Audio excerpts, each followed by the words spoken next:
vous pose une question. Une fois que les Israélites furent sortis d'Égypte, qu'est-ce qui s'est passé pour la première fois? Que s'est-il passé pour la première fois? Qu'ils ont observé la fête des tabernacles. Quand ils sont sortis d'Égypte, il y a eu une première fois où les Israélites ont observé la fête des tabernacles. Qu'est-ce qui s'est passé à ce moment-là? Plus précisément, qu'est-ce qui s'est passé le premier jour de la première fête des tabernacles que les Israélites ont observé après leur sortie d'Égypte? Selon les calculs qui ont été effectués par M. John Ogwyn, il y a un certain nombre d'années, un évangéliste que Dieu a utilisé puissamment dans son Église, c'est exactement ce jour-là que Moïse, pour la deuxième fois, est descendu du mont Sinaï avec les 2 tables de loi dans ses mains. Premier jour de la fête des tabernacles. Premier jour de la première fête des tabernacles que les Israélites ont observé après leur sortie d'Égypte. Et là, il s'est passé 3 choses majeures, 3 choses significatives, 3 choses très encourageantes pour nous, qui nous apprennent beaucoup et qui nous montrent un peu la grandeur et la puissance du grand Dieu que nous sommes venus adorer à cette fête des tabernacles. Pour voir quelles sont ces 3 choses, allons à Exode. Exode, chapitre 34. Exode, chapitre 34. Et nous allons lire à partir du verset 29. Exode 34, verset 29. Moïse descendit de la montagne du Sinaï, avec les 2 tables du témoignage dans sa main, en descendant de la montagne. Et il ne savait pas que la peau de son visage rayonnait, parce qu'il avait parlé avec l'Éternel.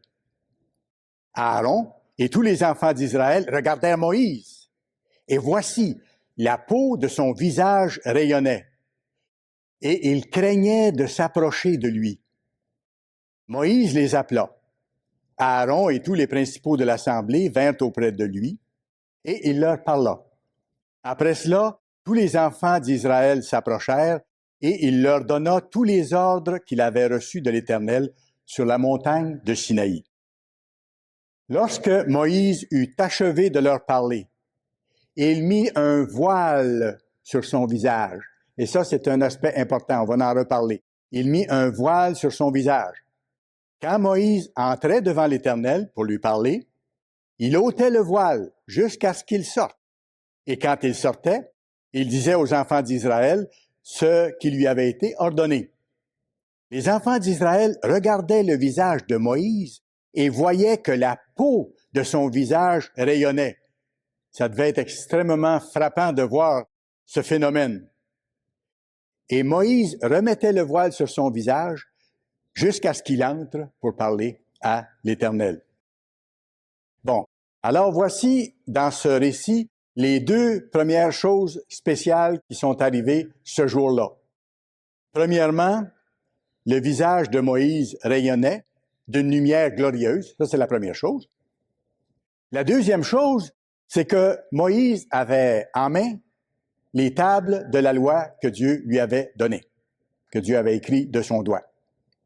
Maintenant, voyons la troisième chose spéciale, importante, qui ont marqué ce jour-là et la descente de Moïse du mont Sinaï. Exode chapitre 35, juste le verset suivant. On va avoir la troisième chose importante ici dans le message que Moïse avait de la part de Dieu. Exode 35, verset 1. Moïse convoqua toute l'assemblée des enfants d'Israël et leur dit, « Voici les choses que l'Éternel ordonne de faire. » Allez au verset 4, juste un peu plus loin. Moïse parla à toute l'assemblée des enfants d'Israël et leur dit, « Voici ce que l'Éternel a ordonné. Prenez sur ce qui vous appartient une offrande pour l'Éternel. Tout homme dont le cœur est bien disposé apportera une offrande à l'Éternel, de l'or, de l'argent, de l'airain, des étoffes et ainsi de suite. Bon, on voit que ceux qui avaient le cœur bien disposé devaient faire un certain nombre de choses. Dieu leur demandait de faire ça. Allez au verset 10, un peu plus loin, même chapitre, versets 10 et 11. Que tous ceux d'entre vous qui ont de l'habileté viennent et exécutent tout ce que l'Éternel a ordonné. Le tabernacle. Alors, le commandement que Moïse a apporté aux Israélites de la part de Dieu et qui constitue la troisième chose dont je vais vous parler, c'est la construction d'une maison pour Dieu à ce moment-là, de son tabernacle ou de son temple, si vous voulez. Le tabernacle, sa tente et sa couverture, verset 11, ses agrafes, ses planches et ainsi de suite. Verset 21. Tous ceux qui furent entraînés par le cœur. Ça, j'aime cette expression-là. Les gens entraînés par le cœur, qui ont suivi ce que l'Éternel demandait, mais de tout cœur. Tous ceux qui furent entraînés par le cœur et animés de bonne volonté vinrent et apportèrent une offrande à l'Éternel pour l'œuvre de la tente d'assignation, pour tout son service et pour les vêtements sacrés. Donc, la troisième chose très spéciale, lors de la descente de Moïse de la montagne, c'était la directive divine de construire un tabernacle. Donc, je récapitule. 3 choses majeures se sont produites à ce moment-là. Premièrement, le visage de Moïse rayonnait de lumière glorieuse. Deuxièmement, Moïse avait les tables de la loi de Dieu dans ses mains. Et troisièmement, il descendait avec l'ordre de Dieu de bâtir un temple. Et il demandait à ceux qui avaient le cœur bien disposé de participer à la construction de ce temple. Bon, maintenant on va voir en détail chacune de ces 3 choses tout à fait spéciales qui se sont produites. Je vous le rappelle, le premier jour de la fête des tabernacles, lorsque les Israélites sont sortis d'Égypte et qu'ils ont observé la fête des tabernacles pour la première fois, lorsque Moïse est descendu de la montagne. Premièrement, donc la peau du visage de Moïse rayonnait. Il y avait une lumière éclatante qui émanait de son visage. D'où est-ce que ça venait? Vous le savez, je pense. C'est que Moïse avait été plusieurs jours sur la montagne. En présence de qui? En présence de Dieu lui-même. Alors, il s'était passé un phénomène et Dieu a permis que ça soit ainsi. Et vous allez voir que tout ça a une signification merveilleuse pour nous aujourd'hui. Moïse avait, en quelque sorte, absorbé un peu de la gloire de Dieu. Moïse avait absorbé un peu de la gloire de Dieu. Et ça, là, laissez-moi vous dire une chose. Ça, c'est un tout petit aperçu de l'aspect glorieux que les fidèles serviteurs de Dieu auront au retour de Christ lorsqu'ils seront transformés. C'était également prophétique. Ça annonçait ce que vous et moi, nous allons devenir si nous sommes fidèles jusqu'au bout. Qu'est-ce qui arrivait? C'est que les gens autour voyaient cette lumière, mais ils ne comprenaient pas. Les Israélites ne comprenaient pas vraiment ce qui se passait et tout ce que ça impliquait. Aujourd'hui, vous et moi, ceux qui sont appelés, ceux qui s'appliquent à s'approcher de Dieu, à marcher avec lui, qu'est-ce que la Bible dit d'eux? La Bible dit que c'est le sel de la terre, pas juste ça, mais qu'ils sont la lumière du monde.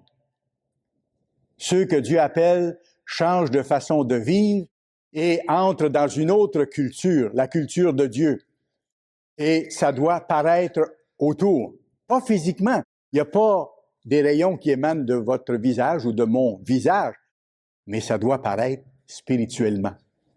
Et les gens autour doivent le voir, même s'ils ne comprennent pas le phénomène. Ils voient qu'il y a quelque chose d'inhabituel dans ces gens-là, qu'ils ne voient pas ailleurs. Pourquoi? Parce qu'ils s'approchent de Dieu, parce qu'ils marchent avec Dieu, parce qu'ils sont proches de Dieu.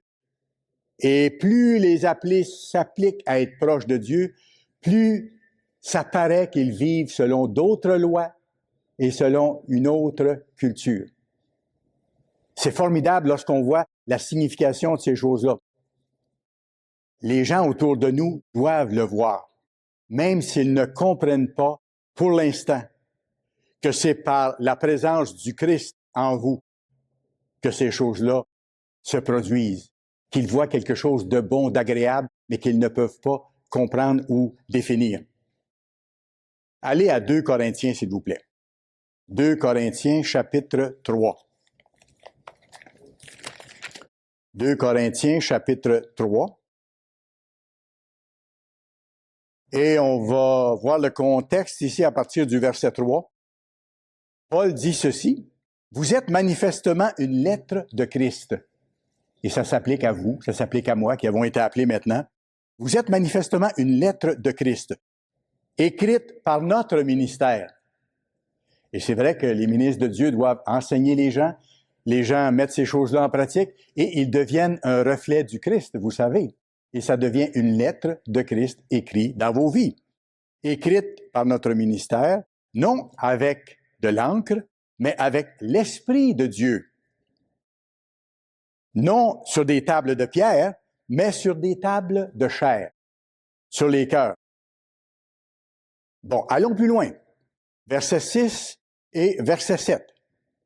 Il nous a aussi rendus capables d'être ministres d'une nouvelle alliance. Non de la lettre, mais de l'esprit. Car la lettre tue, mais l'esprit vivifie. Voyez-vous, si nous ne faisons qu'administrer la loi, ou si nous n'enseignons seulement que l'observance de la loi, mais qu'il n'y a pas d'autres éléments qui jouent, que le Saint-Esprit de Dieu n'est pas en cause, que le repentir n'est pas là, c'est le ministère, c'est pas un ministère de vie, c'est le ministère de la mort, parce qu'on est encore sous nos péchés. Si les ministres ne nous avaient pas expliqué qu'on doit changer, qu'on doit se repentir de nos fautes qui ont causé la mort du Christ, on serait encore dans ces mêmes péchés. Nous serions encore sous l'amende du péché et nous serions, pour ainsi dire, sous le ministère de la mort parce qu'on est encore dans le même état qu'on était avant. Il faut plus que simplement la loi. D'ailleurs, écoutez, la loi ne donne pas la vie éternelle. La loi ne donne pas la vie éternelle. La loi est importante, très importante, mais la loi ne donne pas la vie éternelle. Ce que fait la loi de Dieu, c'est qu'elle définit ce qui est bien et ce qui est mal. Elle nous dit ce que nous devons faire, mais elle ne donne pas la vie éternelle. Le but de la loi est d'expliquer ce qu'est le péché. Ça, vous le savez par la Bible aussi. Quand vous allez voir, par exemple, dans Romains 7 et le verset 7, Paul dit bien, « Je n'ai connu le péché que par la loi. » C'est quand on regarde les règlements qu'on sait si on les a transgressés ou pas. Avant qu'on s'intéresse, ou je devrais dire avant que Dieu nous donne de nous intéresser à sa loi, on ne s'en occupait pas. Mais une fois qu'on a regardé les commandements de Dieu, là, on a vu où on manquait. Dans le fond, on les a tous manqués, que ce soit dans la lettre ou dans l'esprit. Mais la loi nous révèle qu'est-ce qui est bien et qu'est-ce qui est mal, qu'est-ce qui est selon la culture de Dieu ou non. Paul continue en disant, « Car je n'aurais pas connu la convoitise si la loi n'avait pas dit « tu ne convoiteras point ». Voyez-vous, la loi nous dit ce qui est bien et ce qui est mal. Maintenant, pour être capable d'observer la loi, nous avons besoin de la puissance divine. C'est l'autre élément dont nous avons besoin pour être capable d'observer la loi. La puissance divine, l'Esprit de Dieu. Sans ça, on ne peut pas y arriver. C'est par l'Esprit de Dieu qu'on peut arriver à ces choses-là. Le Saint-Esprit, c'est lui qui nous convainc d'avoir péché, qui nous donne de comprendre qu'on a transgressé la loi. C'est le Saint-Esprit qui nous rend capables de nous repentir. La Bible dit que c'est la bonté de Dieu qui nous pousse à la repentance. Ça nous oblige pas, mais ça nous pousse à la repentance.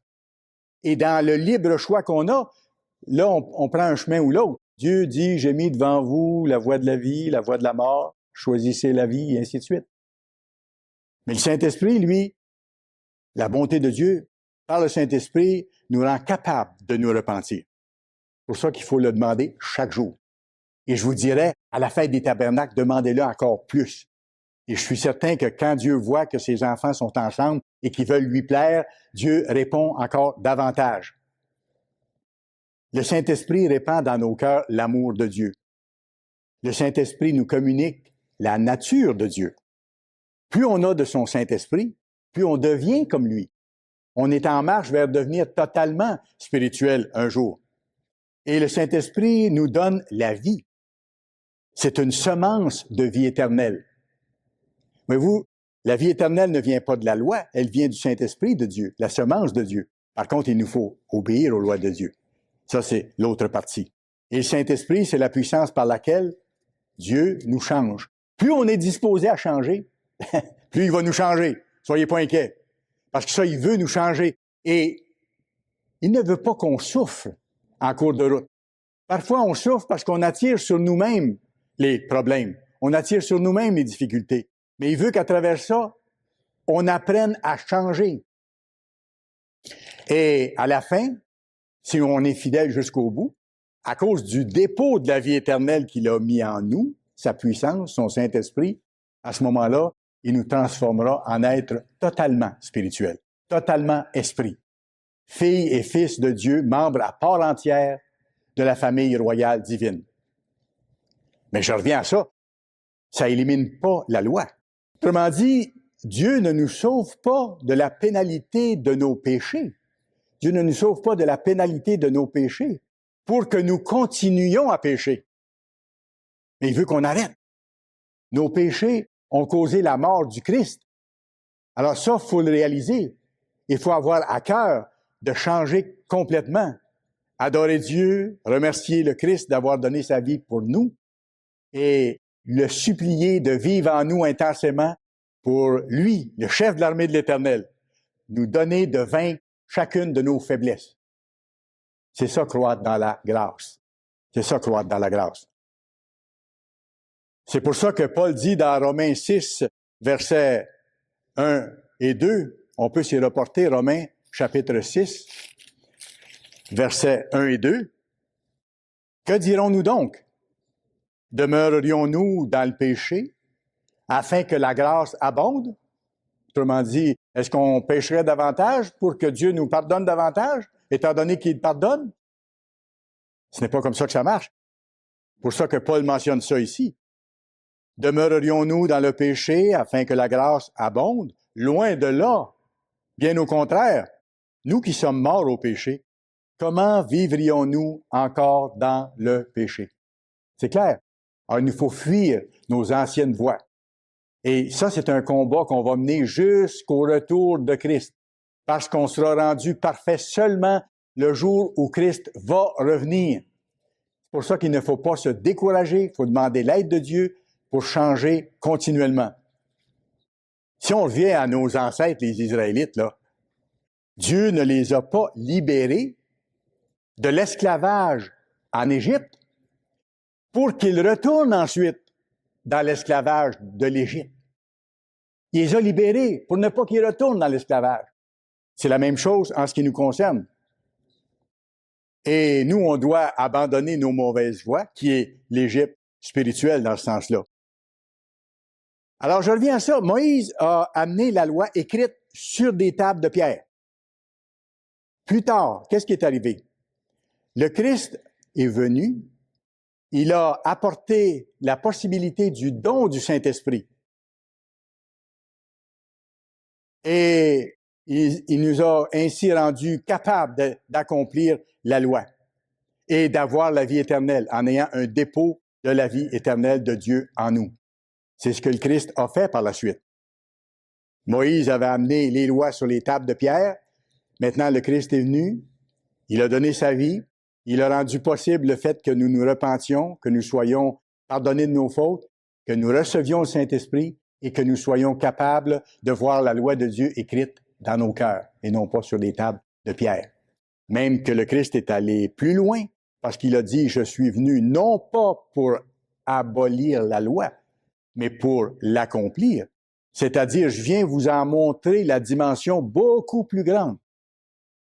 Il ne s'agit pas simplement de ne pas commettre l'adultère physiquement, Mais il s'agit de ne pas penser à ces choses-là. Parce que dès qu'on y a pensé, comme le Christ a dit, lorsqu'on garde cette pensée-là, c'est qu'on est en train de le commettre, l'adultère. Alors, le Christ nous a magnifié la loi. Revenons à 2 Corinthiens 3. 2 Corinthiens, chapitre 3. 2 Corinthiens, chapitre 3. Commençons à lire au verset 7, là où nous étions tantôt. Or, le ministère de la mort, le ministère qui se limiterait à révéler seulement les lois de Dieu sans expliquer le salut après, c'est le ministère qui laisse les gens sous l'amende de la mort, pour ainsi dire.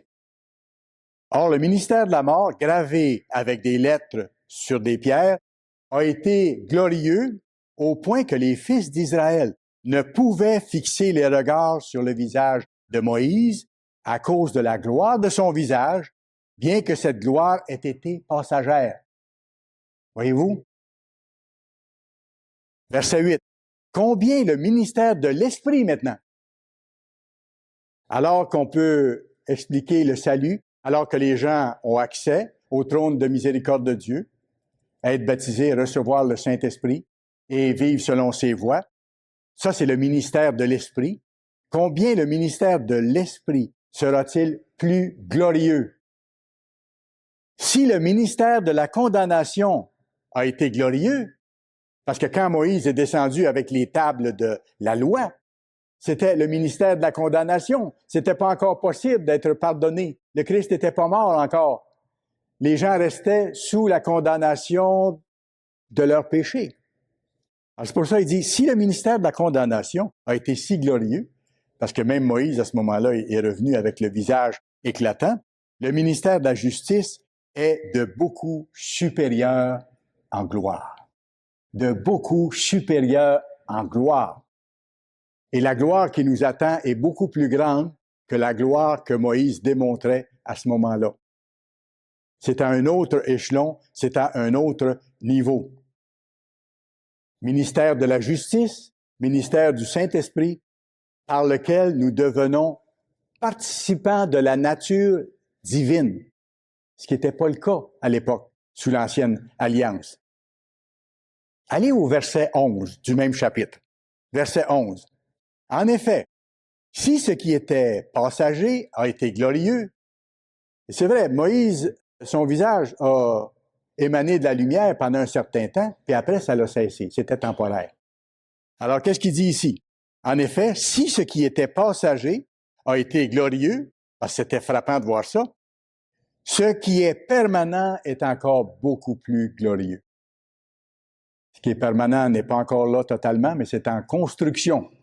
Parce que la famille de Dieu est en construction. Verset 12. Écoutez, ce ministère plus glorieux, c'est ce qui nous attend au retour de Christ, quand vous et moi, si nous sommes fidèles, nous allons être transformés. Et c'est ce que nous serons lors du banquet des noces de l'agneau. Ce sera les êtres glorieux nés dans la famille de Dieu qui vont former l'ensemble de la famille divine. Versets 12 et 13. Ayant donc cette espérance, et quelle espérance! Ayant donc cette espérance, nous usons d'une grande liberté. Et nous ne faisons pas comme Moïse, qui mettait un voile sur son visage pour que les fils d'Israël ne fixent pas les regards sur la fin de ce qui était passager. Qu'est-ce que ça représentait spirituellement? Le fait que Moïse mettait un voile comme ça. Qu'est-ce qu'il y avait comme signification dans ce geste-là? Regardez bien, et c'est profond. C'est que le voile cachait les choses aux Israélites et non pas à Moïse. Moïse savait les choses de Dieu avec une profondeur que les Israélites n'avaient pas. Eux voyaient briller la lumière, mais lui mettait un voile pour ne pas qu'ils voient la fin de ces choses-là, comme on voit ici. Mais ce que ça montrait une chose bien précise. Ça montrait l'aveuglement des êtres humains lorsqu'ils sont séparés de Dieu par un voile qui les empêche de voir et de comprendre l'entièreté de la vérité de Dieu. Verset 14, là où on est rendu. Mais ils sont devenus durs d'entendement. On parle des Israélites ici, on pourrait parler de l'humanité dans son ensemble. Mais ils sont devenus durs d'entendement, car jusqu'à ce jour, le même voile, voyez-vous, le même voile demeure quand ils font la lecture de l'Ancien Testament. Et il ne se lève pas parce que c'est en Jésus-Christ qu'il peut disparaître. C'est seulement une fois qu'on connaît le vrai Dieu, qu'on a été appelé, qu'on s'est repenti, qu'on a été pardonné, lavé de nos fautes dans le baptême, qu'on a reçu son Saint-Esprit, que le voile se lève totalement et qu'on peut être en contact, en relation étroite avec Dieu et que le voile disparaît vraiment. Alors, il dit, jusqu'à ce jour, le même voile demeure quand ils font la lecture des textes. C'était vrai pour les Juifs à ce moment-là, et c'est aussi vrai pour l'ensemble de l'humanité aujourd'hui. Le voile est encore là. Ils ne peuvent pas voir qu'est-ce qui se passe à l'intérieur même de tous les serviteurs et les servantes que Dieu appelle maintenant. Ils trouvent bon la présence de ces gens-là qui sont polis, qui sont aimables, qui rendent service, qui sourient. Ils les trouvent différents, mais ils ne comprennent pas ce qu'il y a au-delà de ce voile, pour ainsi dire. Verset 15. Continuons au verset 15 maintenant. Jusqu'à ce jour, quand on lit Moïse, un voile est jeté sur leur cœur. Mais lorsque les cœurs se convertissent au Seigneur, le voile est ôté. C'est juste à ce moment-là que le voile peut être ôté. Ni vous, ni moi ne pouvons lever le voile pour une autre personne. On ne peut pas faire ça. C'est pour ça qu'on ne doit pas essayer de changer les autres ou de convertir les autres. On a assez de misère à essayer de changer nous-mêmes, de nous changer nous-mêmes. Mais c'est Dieu qui appelle. Et sachez que Dieu sait quel est le meilleur moment pour appeler quelqu'un, que ce soit un conjoint, un parent, un enfant. Si Dieu ne l'appelle pas maintenant, c'est parce que c'est mieux ainsi. Dieu sait quand c'est le meilleur moment. Et Dieu va l'appeler, cette personne-là, au meilleur moment pour qu'elle réussisse à se rendre au royaume, pour pas qu'elle ne manque son coup. C'est ça. Dieu sait. Alors, je reviens à mon verset ici. Donc, jusqu'à ce jour, verset 15, quand on lit Moïse, un voile est jeté sur leur cœur. Mais lorsque les cœurs se convertissent au Seigneur, le voile est ôté. Or, le Seigneur, c'est l'Esprit. Et là où est l'Esprit du Seigneur, là est la liberté. Et oui, la vraie liberté, c'est en Jésus-Christ. C'est quand on peut vivre selon les lois qui mènent au bonheur. Nous tous, dont le visage découvert, regardez bien, nous tous, dont le visage découvert, on n'a pas de voile sur notre visage est découvert, mais on reflète la gloire du Seigneur. Comment? Par notre attitude, par notre façon de faire, par notre façon de parler, par notre façon d'agir, par notre façon de réagir. Nous sommes transformés en la même image de gloire en gloire par l'Esprit du Seigneur. Vous savez, c'est fantastique le phénomène qui se passe en chacun de vous. Quand on lit ces passages-là, ça nous montre que le Dieu Tout-Puissant agit en vous. Il est en train de vous transformer vers une gloire indescriptible. Et on est encore à un niveau élémentaire, pour ainsi dire. On n'a encore rien vu. C'est comme des enfants qui jouent dans un petit carré de sable. Ils voient les choses à leur niveau. On est encore dans notre petit carré de sable. On est encore formé de matière. Mais heureusement, on a l'Esprit de Dieu avec notre esprit humain pour découvrir la splendeur de son plan. Et on est en voyage vers une destination qu'on ne peut même pas imaginer. Qu'on ne peut même pas imaginer complètement. Le véritable chrétien, là, il est transformé intérieurement, chaque jour. Et la lumière qui émane de lui à ce moment-là, que les autres voient et qu'il apprécie, c'est sa nouvelle façon de vivre, qui développe graduellement. Et quand il manque son coup, il demande à Dieu de lui pardonner et il demande à Dieu davantage de son esprit pour continuer. Et le vrai repentir, c'est de travailler à ne plus répéter les fautes qu'on faisait. C'est ça le vrai repentir. Sans ça, c'est un jeu. Si je pêche, je demande pardon à Dieu, mais que je ne mets pas les efforts pour changer ça et que je garde ce péché-là, je ne m'approche pas de Dieu à ce moment-là. Ce n'est pas ça. Allez à Ésaïe, chapitre 25, s'il vous plaît. Ésaïe, chapitre 25. Le chrétien, dans son cheminement, avec l'aide de Dieu, devient de plus en plus comme le plus vieux de la famille, comme l'aîné, comme le premier-né de la création spirituelle. Et nous sommes ici à la fête pour célébrer ce jour tout proche, où l'aveuglement des nations va disparaître, où tous les êtres humains à ce moment-là vont voir briller la splendeur de l'Évangile, de la gloire du Christ. Là, les gens vont comprendre. Ils vont être ébahis. Ils seront joyeux, contents, comme nous, lorsqu'on a découvert la perle précieuse, la perle de grand prix, quand Dieu nous a donné de comprendre qu'il existe, qu'il a un plan merveilleux pour chacun des êtres humains. Ésaïe 25 et le verset 6 et 7. Regardez ce que Dieu a en réserve pour le reste de l'humanité. L'Éternel des armées prépare à tous les peuples sur cette montagne un festin de mets succulents, un festin de vins vieux, des mets succulents pleins de moelle, des vins vieux clarifiés. Et sur cette montagne, regardez ce qui va se passer à ce moment-là. Il anéantit quoi? Le voile qui était sur tous les peuples et qui empêchait la vaste majorité de l'humanité de comprendre qui est Dieu, de comprendre ses lois et d'être capable de lui obéir. Dieu va lever finalement ce voile-là, la couverture qui couvre toutes les nations.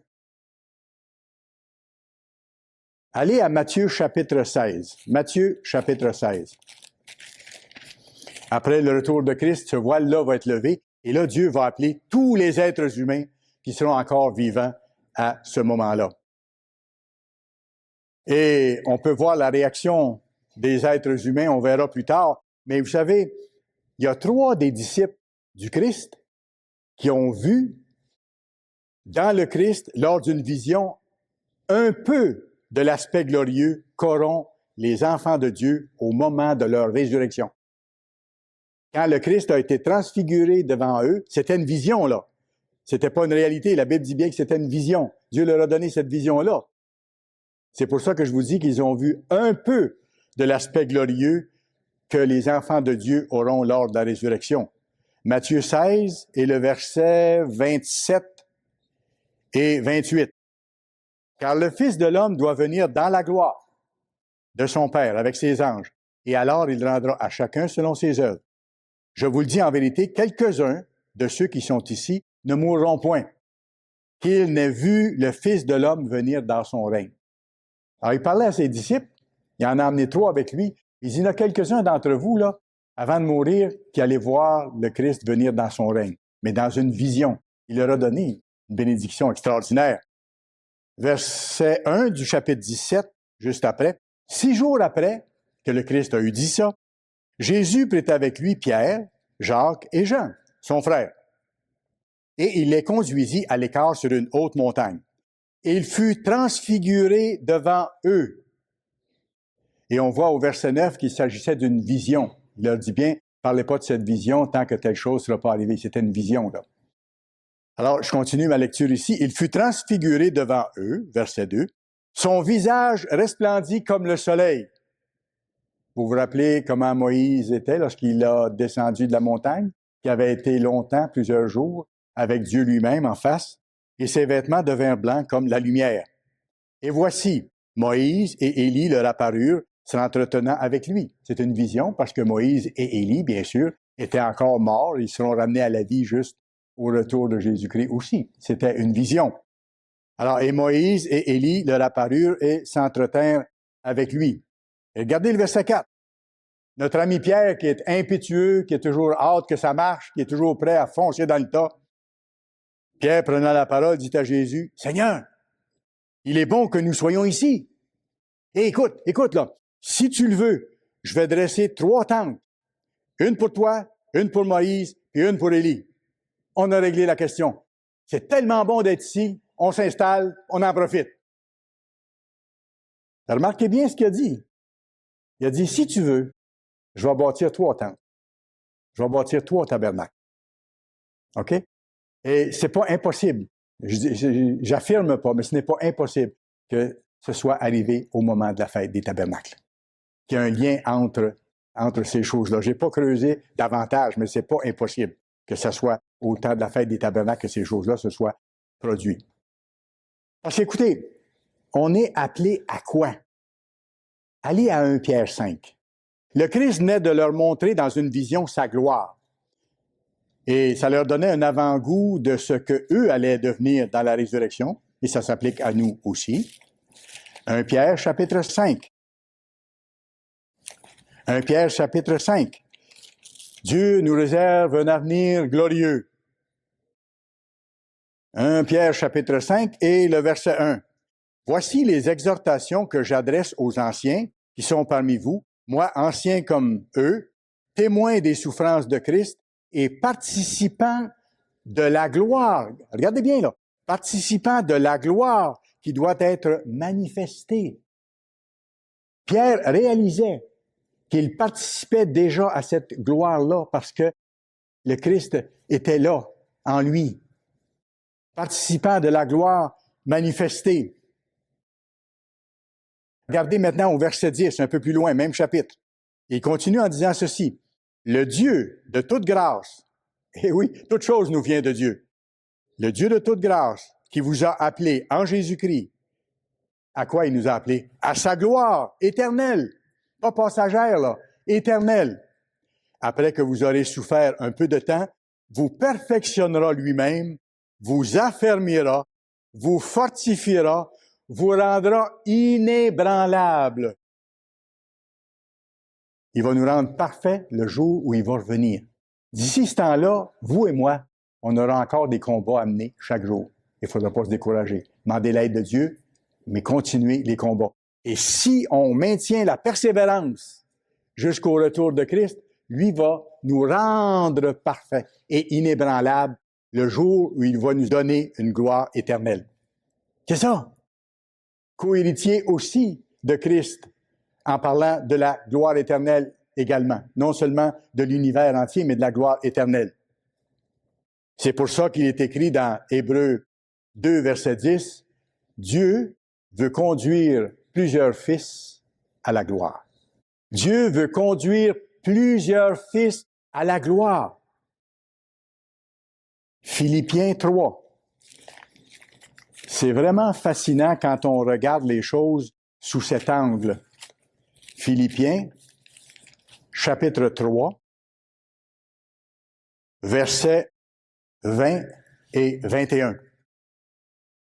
Mais nous sommes citoyens des cieux. Nous sommes citoyens des cieux. Notre citoyenneté, elle est là. Nous ne sommes plus des citoyens canadiens ou des citoyens américains ou des citoyens français. Bien sûr, techniquement, sur le plan physique, nous le sommes, mais nous sommes devenus des citoyens des cieux, membres de la famille de Dieu en devenir. Mais nous sommes citoyens des cieux, d'où nous attendons aussi, comme sauveur, le Seigneur Jésus-Christ. Et regardez bien verset 21, qui transformera le corps de notre humiliation en le rendant semblable à quoi? Au corps de sa gloire. Au corps de sa gloire, par le pouvoir qu'il a de s'assujettir toutes choses. Voyez-vous, on revient encore à cette question de gloire. C'est ce que Dieu a à l'esprit. Lui voit le produit fini, que ses enfants qui auront été fidèles et qu'il aura transformés en êtres spirituels vont avoir une gloire éternelle. C'est fantastique, c'est son projet depuis le début. Et il va l'accomplir. La seule personne qui peut vous empêcher d'atteindre ce but-là, elle est assise sur le fauteuil où vous êtes. C'est vous. Et c'est moi. La seule personne qui peut nous empêcher d'atteindre le but que Dieu nous a montré, c'est nous-mêmes si on se détourne de lui ou si on néglige un si grand salut.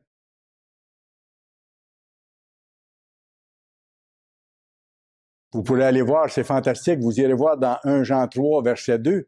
1 Jean 3, verset 2, je vais vous le dire en passant, parce que c'est un passage qui me réjouit tellement chaque fois que je le lis, parce que ça nous donne une image de ce qui nous attend de ce que Dieu a en tête pour chacun de ses enfants. 1 Jean 3 et le verset 2. Bien-aimés, nous sommes maintenant enfants de Dieu. Mais oui, nous sommes engendrés par son Saint-Esprit. Nous avons en nous la semence de la vie éternelle, un peu de la nature de Dieu. Bien-aimés, nous sommes maintenant enfants de Dieu. Et ce que nous serons, par contre, on n'est pas encore rendu là, mais ce que nous serons n'a pas encore été manifesté. Mais nous savons que lorsqu'il paraîtra, lorsque le Christ reviendra, nous serons semblables à lui, puisque nous le verrons tel qu'il est. Et pourquoi est-ce que vous et moi, on sera capable à ce moment-là de voir le Christ dans sa pleine gloire? Parce que nous serons aussi glorieux. Nous serons rendus de même nature que lui. Nous serons sur le même niveau ou le même plan d'existence que le Christ. On ne peut pas actuellement le voir dans sa gloire. Mais lorsqu'on sera transformé, on pourra le voir dans sa gloire. On va être ses petits frères, ses petites sœurs, dans la même famille. On pourra le voir dans son état où il sera. Parce que nous, notre état d'être physique, humain, boiteux, rhumatisme, l'atout, tout ce que vous voulez, ça sera disparu. On sera devenus des êtres spirituels glorieux, jamais fatigués, jamais limités, toujours en harmonie avec notre Père, avec le Christ, avec les autres, parfaitement. C'est notre but. C'est notre but. Maintenant, revenons à Moïse. J'étais parti un peu plus loin. Revenons à Moïse et ce qui lui est arrivé en ce premier jour de la fête des tabernacles que les Israélites ont observé. Parce qu'il y a un lien direct entre ça et vous aujourd'hui. Il y a un lien direct entre les deux. La lumière qui émanait de son visage représentait l'aspect glorieux des enfants de Dieu au retour du Christ. La lumière qui émanait du visage de Moïse à ce moment-là, c'était un petit avant-goût de ce qui va émaner des enfants de Dieu lorsqu'ils seront nés de nouveau dans la famille de Dieu. Bon, ça, c'était le premier point. J'arrive à mon deuxième point. On a vu le visage de Moïse qui éclairait. Ça a une signification fantastique.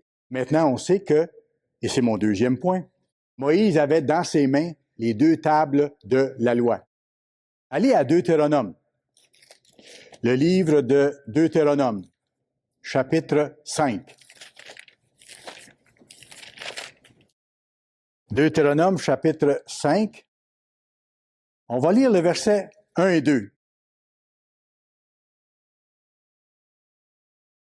Moïse convoqua tout Israël et leur dit, « Écoute Israël, les lois et les ordonnances que je vous ai fait entendre aujourd'hui. Apprenez-les et mettez-les soigneusement en pratique. L'Éternel, notre Dieu, a traité avec nous une alliance à Horeb. Horeb, c'est le mont Sinaï. Ce n'est point avec nos pères que l'Éternel a traité cette alliance, c'est avec nous qui sommes ici aujourd'hui tous vivants. » Et là, après ça, vous pourrez le lire vous-même, Moïse rappelle les 10 commandements. C'est d'ailleurs le sens du mot Deutéronome, c'est un rappel de la loi. Allons au verset 29 du même chapitre 5 de Deutéronome, verset 29. Dieu dit ceci, « S'ils avaient toujours ce même cœur pour me craindre et observer tous mes commandements. » C'est ça que Dieu désire pour nous autres. Comme nous, on désire que nos enfants obéissent pour qu'ils soient heureux. C'est pas pour qu'ils soient malheureux, c'est pour qu'ils soient heureux. S'ils avaient toujours ce même cœur pour me craindre et pour observer tous mes commandements, afin que quoi qu'ils soient heureux, à jamais, eux et leurs enfants. Heureux à jamais, eux et leurs enfants. Deutéronome 6, juste un peu plus loin, versets 5 et 6. Tu aimeras l'Éternel ton Dieu de tout ton cœur. Dieu insiste beaucoup, régulièrement, sur le fait que ça doit venir du cœur, de toute ton âme, de toute ta force. Et ces commandements que je te donne aujourd'hui seront dans ton cœur. Ça, c'est le but de Dieu, que ces lois, ce ne soit pas juste une technique extérieure à nous, mais qu'on les ait assimilées, qu'on les ait fait nôtres, que ça devienne nous, que ça devienne notre façon de vivre, de penser, de respirer, qu'on devienne, pour ainsi dire, les lois de Dieu, qu'on devienne les lois de Dieu. Deutéronome 10, un peu plus loin, versets 12 et 13. 10, versets 12 et 13. Maintenant, Israël, que demande de toi l'Éternel ton Dieu, si ce n'est que tu craignes l'Éternel ton Dieu, afin de marcher dans toutes ses voies, d'aimer et de servir l'Éternel ton Dieu de tout ton cœur et de toute ton âme, si ce n'est que tu observes les commandements de l'Éternel et ses lois que je te prescris aujourd'hui, afin que tu sois heureux. Encore la même chose. Deutéronome 11, versets 13 et 14. On continue dans le même sens. Si vous obéissez à mes commandements que je vous prescris aujourd'hui, si vous aimez l'Éternel, votre Dieu, et si vous le servez de tout votre cœur et de toute votre âme, je donnerai à votre pays la pluie, et ainsi de suite. Et là, il donne toutes les bénédictions qui doivent en suivre, qui devaient en suivre et qui doivent en suivre aujourd'hui. Verset 18 et 19. Mettez dans votre cœur et dans votre âme ces paroles que je vous dis. Vous les lirez comme un signe sur vos mains. Ça doit donc avoir un rapport avec ce qu'on fait, notre façon d'agir, notre façon de travailler, notre façon de nous amuser. Et elles seront comme des frontaux entre vos yeux. Vous les enseignerez à vos enfants et ainsi de suite. Verset 26, un peu plus loin. Vois, je mets aujourd'hui devant vous la bénédiction et la malédiction. La bénédiction, si vous obéissez au commandement de l'Éternel, votre Dieu, que je vous prescris en ce jour. Et verset 28, la malédiction, si vous n'obéissez pas au commandement de l'Éternel, votre Dieu, et si vous vous détournez de la voie que je vous prescris en ce jour, pour aller auprès d'autres dieux que vous ne connaissez point. Et il y a un principe qu'il faut se rappeler ici, c'est que on a toujours le choix.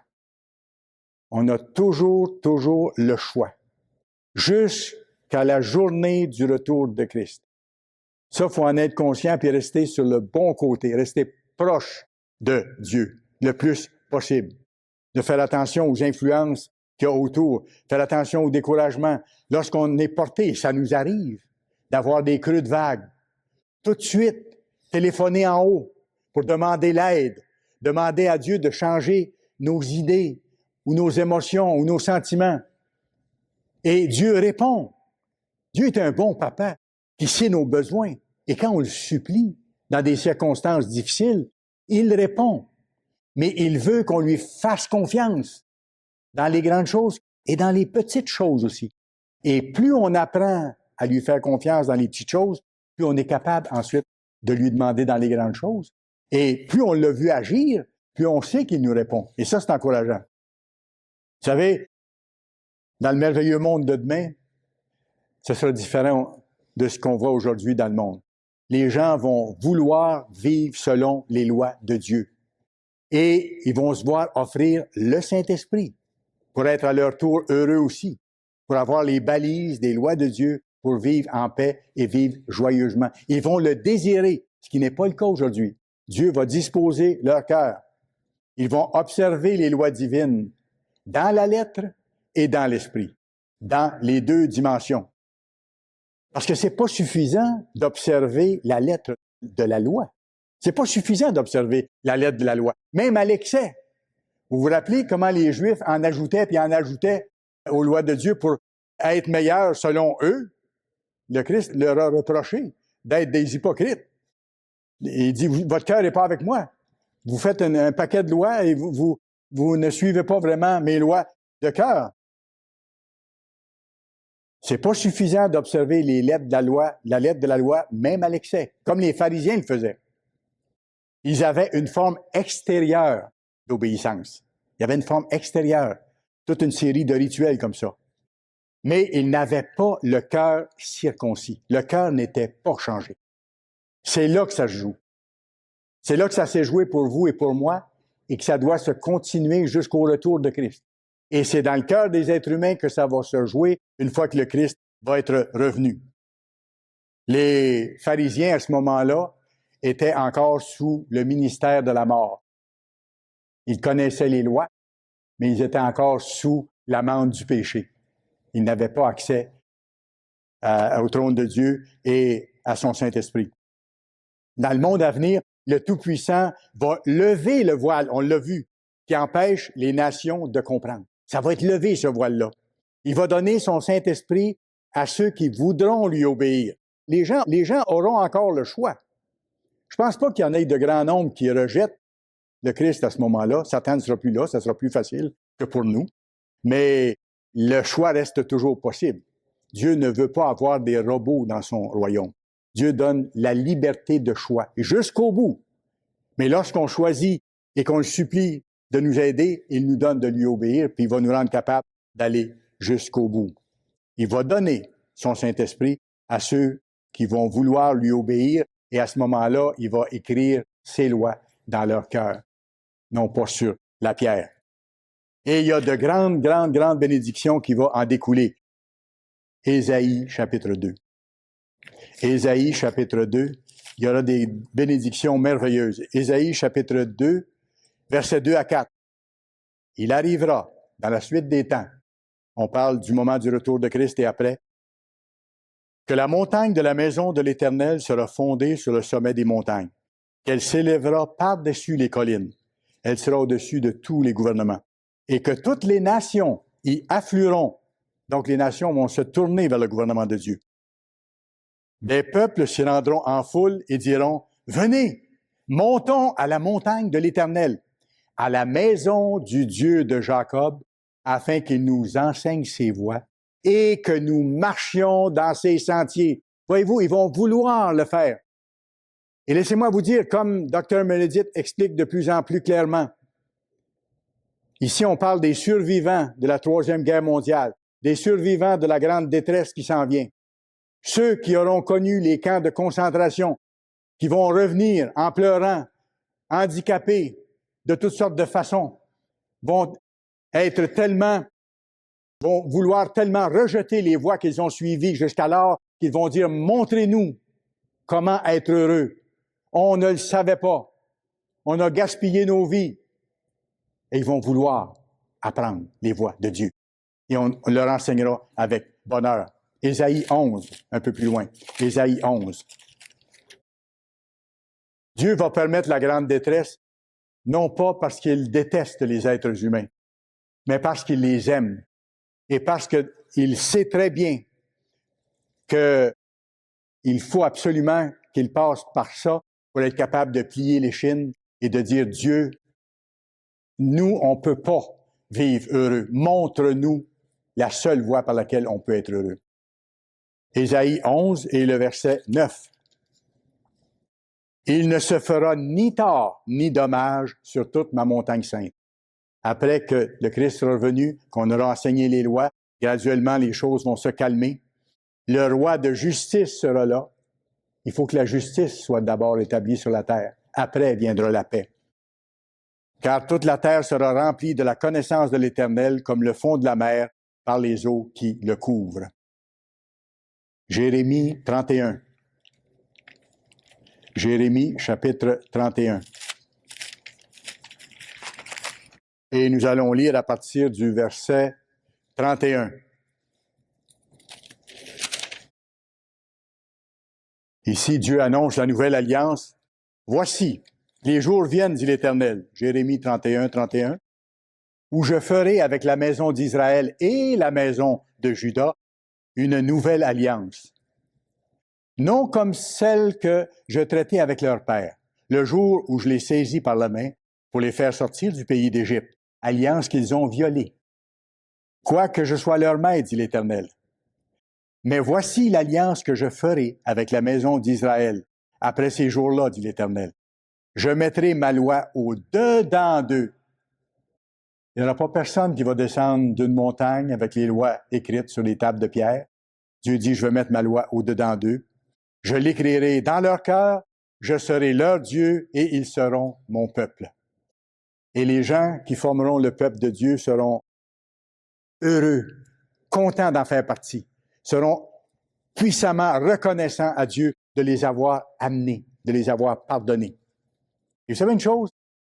C'est le rôle que le Christ a joué dans l'histoire qui aura rendu tout ça possible. Le Christ est le pivot du plan de Dieu. Dieu a tout créé par lui, et Dieu a tout créé pour lui. Alors Moïse a apporté la loi écrite sur des tables de pierre. Mais regardez bien ceci. Je répète, c'est important. Moïse a apporté la loi écrite sur des tables de pierre. Le Christ a apporté, par son sacrifice, le pardon des péchés, l'accès au Saint-Esprit et la compréhension de la vérité. Il y a eu une autre étape de fait. Regardez Jean 1, verset 17. Un tout petit verset qui en dit tellement. Jean 1, le rôle du Christ, un rôle pivot. Jean 1 et le verset 17. Et ici, on met en parallèle ce que Moïse a apporté et ce que le Christ a apporté. Je vous rappelle, Moïse a apporté les tables de la loi écrites du doigt de Dieu sur de la pierre, mais le Christ est venu pour la nouvelle alliance où Dieu met dans nos cœurs, écrit dans nos cœurs, les lois, parce qu'on veut en vivre. Et regardez verset 17. La loi a été donnée par Moïse. La grâce et la vérité sont venues par qui? Par Jésus-Christ. Voyez-vous? Alors, le fait qu'on peut être pardonné, c'est à cause du sacrifice du Christ. Et le Christ nous a donné la vérité dans toute sa splendeur et nous a révélé la magnitude de la loi de Dieu. Non seulement la lettre, mais l'esprit de la loi. Le Christ a un rôle fantastique. On doit tout au Père, mais on doit tout au Christ également. Si on persévère dans la fidélité, on aura le bonheur nous-mêmes d'apporter la loi aux gens. On aura le bonheur d'apporter la loi aux gens. Un peu comme Moïse a fait dans un certain sens. Maintenant, j'arrive à ma troisième chose qui a marqué la première fête des tabernacles, premier jour de la fête des tabernacles que les Israélites ont vécu après leur sortie d'Égypte. La troisième chose qui a marqué ce premier jour de la fête des tabernacles, c'est que Dieu leur a donné l'ordre de construire un tabernacle, ce qu'on appelle la tente d'assignation. Dieu leur a donné ordre de construire le tabernacle. Exode 25. Ça, c'est fascinant quand on regarde ça aussi. Exode chapitre 25. Verset 8. Ils me feront un sanctuaire. C'est Dieu qui parlait à ce moment-là. Ils me feront un sanctuaire et j'habiterai au milieu d'eux. Voilà. Et on sait après ça que le Christ descendait dans la tente d'assignation. Il rencontrait Moïse et ainsi de suite. C'était l'endroit où il descendait par la suite. Alors, ce temple-là, ou cette tente d'assignation, Dieu avait donné l'ordre de la construire selon des directives très précises, et c'est ce que les gens ont fait. Exode 29. Exode chapitre 29. On va lire versets 45 et 46. Ça fait référence à la même chose. Dieu dit, je vais habiter au milieu de vous. J'habiterai au milieu des enfants d'Israël et je serai leur Dieu. Verset 46. Ils connaîtront que je suis l'Éternel, leur Dieu, qui les ai fait sortir du pays d'Égypte pour habiter au milieu d'eux. Je suis l'Éternel, leur Dieu. Bon, alors on sait que le Dieu de l'Ancien Testament, c'était le Christ. Alors, il a fait bâtir cette tente d'assignation et il dit, je vais descendre et je vais être au milieu de mon peuple à ce moment-là. OK? On va plus loin maintenant, dans l'histoire. Plus tard, par après, le Christ a accompli cette présence d'une autre façon et à un autre niveau. Il a pris une forme humaine. Il a pris une forme humaine et il est venu habiter dans la chair en tant qu'être humain. Jean 1, verset 14. Jean 1, verset 14. Et la parole a été faite chair. Elle a habité parmi nous, pleine de grâce et de vérité, et nous avons contemplé sa gloire, une gloire comme la gloire du Fils unique venu de Dieu. L'apôtre Jean était bien placé pour parler, parce qu'il avait assisté, lui, à la transfiguration. Alors, c'est pour ça qu'il dit, on a vu sa gloire. Il avait vu la transfiguration du Christ. Et ça lui donnait une petite idée de ce que nous allons être dans le monde à venir, une fois lorsque nous serons transformés. Alors, le Christ est venu dans la chair humaine, il est venu habiter dans la chair. Pourquoi? Pour donner sa vie selon le plan de Dieu, pour payer l'amende de nos péchés. pour annoncer l'Évangile, pour faire connaître le Père. Et là, j'arrive à l'autre point important pour lequel il est venu, pour fonder son Église, son tabernacle. Vous rappelez-vous? Le troisième élément de la première fête des tabernacles des Israélites, Dieu leur avait dit, vous allez construire un temple et je vais être au milieu de vous dans ce temple-là.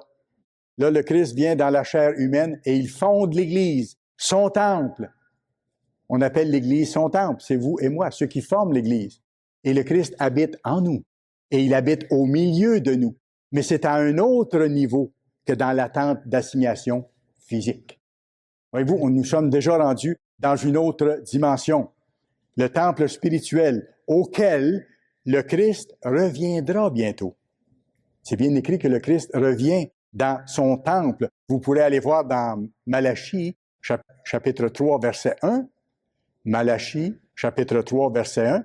C'est bien écrit, en parlant du Christ, soudain entrera dans son temple le Seigneur que vous cherchez. Il va venir à nous. Le Christ va entrer dans son temple. Alors, voyez-vous, en accomplissant la mission d'Église et en nous revêtant des œuvres de la justice, on se prépare en tant que pierre vivante dans l'Église de Dieu, dans son temple. C'est pour ça qu'il parle de son temple comme étant des pierres, et les pierres qui forment ce temple-là, ce sont des pierres vivantes. C'est vous, c'est moi. On est des sacrifices vivants. On veut l'être. On veut marcher selon les voies de Dieu. 1 Pierre 2. 1 Pierre chapitre 2. Il y a un verset qui décrit cette réalité-là de façon merveilleuse. 1 Pierre chapitre 2 et le verset 5. Vous-même, comme des pierres vivantes, édifiez-vous pour former une maison spirituelle, un saint sacerdoce, afin d'offrir des victimes spirituelles agréables à Dieu par Jésus-Christ. Et nous formons ce saint temple auquel le Christ va très bientôt revenir. On prépare également la voie devant le retour de Christ et l'établissement de ce merveilleux monde nouveau, un monde de justice, un monde de paix, un monde de bonheur pour toute l'humanité. Nous, on goûte un petit peu un avant-goût maintenant à la fête des tabernacles en tant que famille de Dieu.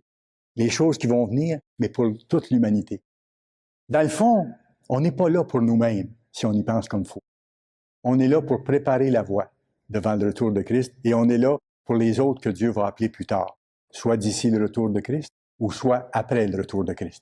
Nous sommes là pour préparer ça.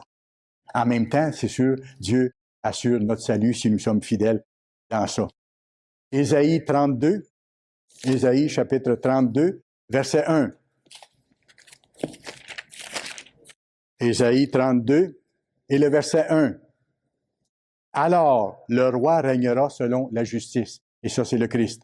Et les princes gouverneront avec droiture. C'est vous, les princes et les princesses qui seront sous le Christ et qui vont gouverner avec droiture parce que vous êtes en train d'apprendre à vivre selon la droiture de Dieu.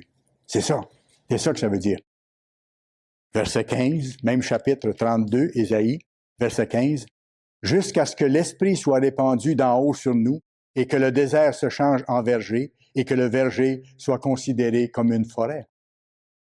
Les choses qui viennent. Verset 17. L'œuvre de justice sera la paix. Et c'est pour ça que je vous dis qu'il faut d'abord que la justice soit établie sur la terre pour qu'il y ait la paix. Il ne peut pas y avoir de paix s'il n'y a pas d'abord une justice. La justice va venir seulement par le Christ. Mais une fois que la justice sera établie, la paix va en découler. L'œuvre de la justice sera la paix. Et le fruit de la justice, le repos et la sécurité pour tous. Et ce sera une grande étape du plan de Dieu qui s'accomplira à ce moment-là. Résultat, Ésaïe 35. Ésaïe 35, verset 1. Le désert et le pays aride se réjouiront. La solitude s'égaiera et fleurira comme un narcisse. Elle se couvrira de fleurs et tressaillira de joie. avec chant d'allégresse et cri de triomphe. Et vous lisez tout le chapitre et on voit ce que Dieu va faire. Verset 5. Alors s'ouvriront les yeux des aveugles. Ça va être vrai physiquement, mais ça va être vrai spirituellement aussi. Parce que le voile va être levé. Les aveugles qui ne voient pas spirituellement vont voir spirituellement à ce moment-là. Et bien sûr, ceux qui sont aveugles physiquement seront guéris. Tout ça a une double dimension. Alors le boiteux sautera comme un cerf, la langue du muet éclatera de joie, car des eaux jailliront dans le désert et des ruisseaux dans la solitude. Ésaïe 66. Ésaïe chapitre 66, versets 1 et 2. Ainsi parle l'Éternel. Le ciel est mon trône et la terre est mon marchepied. Quelle maison pourriez-vous me bâtir? Autrement dit, là, c'est pas un temple physique. Là. Quelle maison pourriez-vous me bâtir? Et quel lieu me donneriez-vous pour demeure? Toutes ces choses. Ma main les a faites, et toutes ont reçu existence de moi, dit l'Éternel. C'est moi qui ai tout fait. Voici sur qui je porterai les regards. Il est en train de dire ici, voici sur quel temple je porterai mon regard. Sur le temple spirituel, sur ceux qui se repentent, sur ceux qui continuent à se préparer pour servir dans le monde à venir. Voici sur qui je porterai les regards. Sur celui qui souffre et qui a l'esprit abattu. Celui qui souffre et qui a l'esprit abattu, c'est celui qui regrette d'avoir transgressé les lois de Dieu et qui est en train de se purifier. Sur celui, il le dit après, sur celui qui craint sa parole. C'est celui qui craint ma parole, qui veut respecter ce que j'ai demandé. Actuellement, ça s'adresse à vous et à moi. Mais à partir du retour de Christ, ça va s'adresser à l'ensemble de l'humanité. Actuellement, ça s'adresse aux pierres vivantes qui forment le temple spirituel du Christ. Vous et moi. Je vous dis qu'il y a une dimension merveilleuse dans ce que Dieu fait. Et nous, on a l'immense bonheur d'être à la fête des tabernacles pour apprendre davantage à respecter Dieu, à lui faire plaisir, à s'approcher de lui. On a la grande bénédiction d'être appelé maintenant. C'est toute une bénédiction. C'est pas parce qu'on était plus intelligent que les autres. J'en parlais à Dieu ce matin dans ma prière. C'est pas parce qu'on est plus intelligent que les autres, ou plus brillant, ou plus méritant, quoi que vous voulez. Ou non, au contraire. Parce que Dieu a eu d'abord miséricorde envers nous. Et dans mon cas, il fallait qu'il y ait beaucoup de miséricorde. Et peut-être dans le cas de certains d'entre vous. Alors, Dieu nous a aimés en premier et il nous a aimés de si loin. Ça nous montre la grandeur de la bénédiction d'être ici. Sans ça, on ne serait pas ici. Certains d'entre vous, certains d'entre nous, devrais-je dire, ne seraient peut-être même plus vivants si Dieu ne nous avait pas appelés à cette époque, parce qu'il a mis notre nom sur sa liste de ceux qu'il veut comme étant les pierres vivantes dans son temple, avec le but extraordinaire qu'il a en réserve pour nous. On a une grande bénédiction, mais en même temps, on a une grande responsabilité, celle de faire notre part, pour être de plus en plus proche de Dieu, pour être prêt aussi. Il faut être proche de Dieu, avoir la force de Dieu. Comme Moïse était imprégné de la lumière de Dieu, on doit, nous, être imprégnés de la force de Dieu si on lui parle tous les jours, si on se nourrit de sa parole, si on jeûne régulièrement. Et si nous faisons ça à ce moment-là, Dieu écrit plus profondément sa loi dans nos cœurs. Et on devient sa loi. Et on sera capable de passer à travers les temps extrêmement difficiles qui sont tout juste devant nous. Il faudra être prêt à affronter ces temps-là. Il faudra être prêt d'avance. C'est pas quand une catastrophe arrive qu'on doit se préparer. Vrai ou pas vrai? En cas de feu, est-ce qu'on attend qu'il y ait un feu pour avoir dans la maison des extincteurs, pour avoir ce qu'il faut et ainsi de suite, ou avoir quelqu'un à qui contacter si on a ce genre de problème? Ces choses-là sont planifiées d'avance. Spirituellement, nous devons être prêts à affronter les années et les mois qui viennent pour être capable d'avoir la force. Et pour avoir cette force-là, il faut être tout proche de la source, de la force totale, la force de Dieu. Et quand on le fait, Dieu écrit ses lois dans nos cœurs et il nous donne sa force. Nous formons le temple de Dieu en développement. auquel le Christ revient bientôt. Et en terminant, laissez-moi vous dire une chose. Au cours de cette fête, il y a de grandes bénédictions qui vous attendent personnellement. Et je sais très bien que Dieu a déjà commencé à répandre d'énormes bénédictions sur plusieurs d'entre vous, même avant de venir à la fête, même pour que vous soyez à la fête. Et il continue à le faire, parce que Dieu veut nous encourager d'avance par rapport à ce qui vient. Approchons-nous de lui durant cette fête-là. Appliquons-nous de tout cœur chaque jour à apprendre ses voies. À sa fête, à le prier. Pas à prier moins, mais à prier plus, si on peut, à sa fête. Pour le remercier, puis lui demander son aide, lui demander de nous donner, de finir l'œuvre pour que les gens du monde cessent de souffrir, pour que le Christ revienne. Et demander à Dieu de nous aider à refléter de plus en plus son caractère. Que les gens voient autour que nous faisons partie d'un autre gouvernement, d'une autre culture. Une fois établie sur la Terre, cette culture-là va changer l'univers entier. Et on n'en est qu'au tout début de l'histoire.